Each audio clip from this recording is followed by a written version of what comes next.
السلام علیکم دوستو، میں ہوں آپ کی خدمت میں حاضر ڈاکٹر محمد سعید خان ایس کے ہیلتھ اینڈ ایجوکیشن چینل کی جانب سے آپ کی خدمت میں حاضر ہوں۔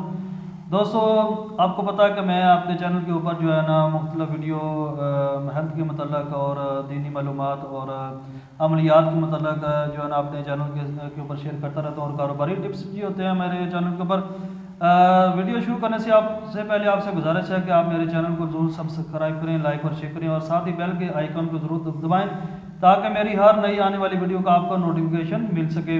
دوستو حافظ صاحب کی ویڈیو میں نے پہلے بھی شیئر کی تھی آپ کے ساتھ، تو آپ جو ہے نا آج میں بخار کے متعلق حافظ صاحب سے گزارش کروں گا کہ بخار اگر کسی کا پرانے سے پرانا بخار ہو، اس کو جو ہے نا اس کے متعلق کیا عملیات ہیں، کیا کوئی آدمی عمل کرے یا دم وغیرہ کرے تو اس کے اللہ کی پاک کلام کے ذریعے سے جو ہے نا وہ بندہ ٹھیک ہو جائے۔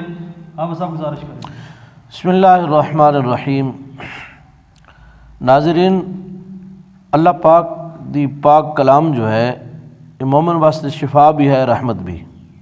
اللہ تبارک و تعالی نے سورت اخلاص دے وچ بڑی طاقت رکھی ہے۔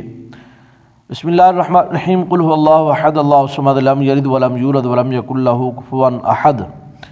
اول آخر درود شریف پڑھنا ہے اور 15 مرتبہ سورت اخلاص پڑھنی ہے، پانی اتنے دم کرنا ہے، اس نو 3 دن مسلسل مریض نو پیانا ہے، 3 دن تک۔ انشاءاللہ تعالی جدو تیسرا دن ہوئے گا سورت اخلاص دی برکت دے نال بخار ختم ہو جائے گا۔